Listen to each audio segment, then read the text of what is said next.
വിഡ്ഢികളാ. നിങ്ങൾ രണ്ടുപേരും പമ്പര വിഡ്ഢികളാ. ചുമ്മാ പോലീസുകാരുടെ മുമ്പിൽ പോയി നിന്ന് കൊടുത്തു. അവിടുത്തെ സിറ്റുവേഷൻ അതായിരുന്നു. എന്ത് സിറ്റുവേഷൻ? കൊടുത്ത 2 കോടി ബ്ലാക്ക് മണി ആണെന്ന് പറയാൻ നിനക്ക് എങ്ങനെ തോന്നി? ഇതുപോലത്തെ ഒരു മണ്ടത്തരം ലോകത്ത് ആരെങ്കിലും വിളിച്ചു പറയോ? നിനക്കെങ്കിലും കുറച്ച് ബുദ്ധിയുണ്ടെന്നാ ഞാൻ വിചാരിച്ചത്. 2 കോടി ബ്ലാക്ക് മണി ആയിട്ട് കൊടുത്തു എന്ന് പറഞ്ഞ അതിന്റെ സോഴ്സ് കാണിക്കണ്ടേ? സിഐയും പോലീസുകാരും എനിക്ക് വേണ്ടപ്പെട്ടവരായതുകൊണ്ട് കേസായില്ല. ഇല്ലെങ്കിൽ കാണായിരുന്നു, വാദി പ്രതി ആയനെ. ഈ സുമേഷ് അങ്ങനെ പറയുന്നു ഞാൻ ഒരിക്കലും വിചാരിച്ചില്ല. പിന്നെ പെട്ടെന്ന് തന്നെ ഞാൻ അത് തിരുത്തിയില്ലേ? ആണോ? ഗൾഫിൽ പോയി സമ്പാദിച്ചുകൊണ്ട് വന്ന കാശാണെന്ന് ഞാൻ പറഞ്ഞു. ഗൾഫിൽ നിന്ന് കൊണ്ടുവരുന്ന കാശിന് കണക്കില്ലടാ മണ്ട. ഗൾഫിലെ കാശ് എങ്ങനെ കേരളത്തിലെത്തും? പറന്നു വരുവോ അതോ അറബിക്കടലിലൂടെ നീന്തി വരുവോ? NRI അക്കൗണ്ട് വഴി വരുന്ന കാശ് എങ്ങനെ ബ്ലാക്ക് മണിയാവും? നീ എന്താ കുഴൽപ്പണക്കാരനോ?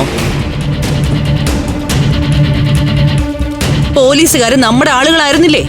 തെളിവുകളൊക്കെ കോടതിയിൽ ഹാജരാക്കിക്കോളാന്നല്ലേ പറയേണ്ടിയിരുന്നത്? എന്തായാലും സംഭവിച്ചു പോയില്ലേ, ഇനി എന്ത് ചെയ്യാൻ പറ്റുമെന്ന് പറ ആന്റി. ഒന്നും ചെയ്യാനില്ല.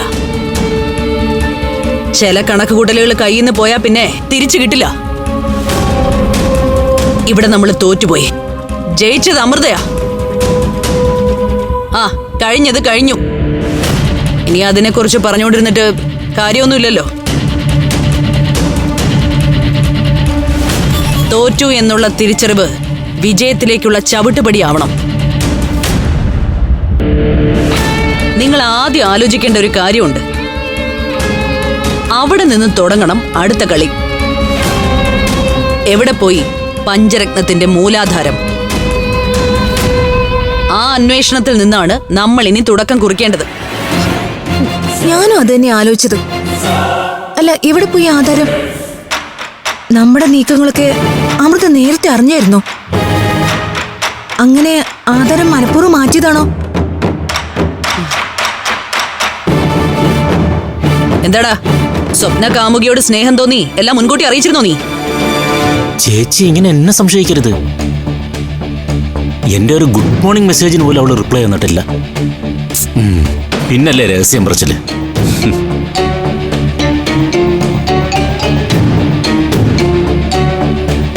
നിങ്ങളുടെ പഴയ കാമുകിയല്ലേ, എല്ലാം ചെന്നങ്ങ് പോയി വിളമ്പിയായിരുന്നോ? നിന്നാണ് ഞാനൊന്നും പറഞ്ഞിട്ടില്ല. എന്നെ വെറുതെ പ്രതിയാക്കുകയും ചെയ്യരുത്. ഇവിടെ അവിടെയൊക്കെ കൂടുന്ന ആളാണ് സിസിലി. ഇനി ആ വഴിക്കെങ്ങാനും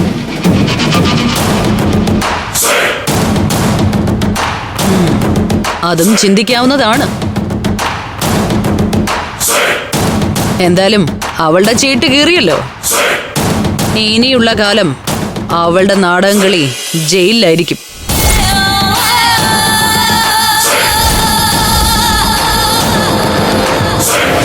ഫ്ലവേഴ്സ് സ്മാർട്ട് ഷോ ശനി ഞായർ ദിവസങ്ങളിൽ രാത്രി 9:30 ഫ്ലവേഴ്സിൽ.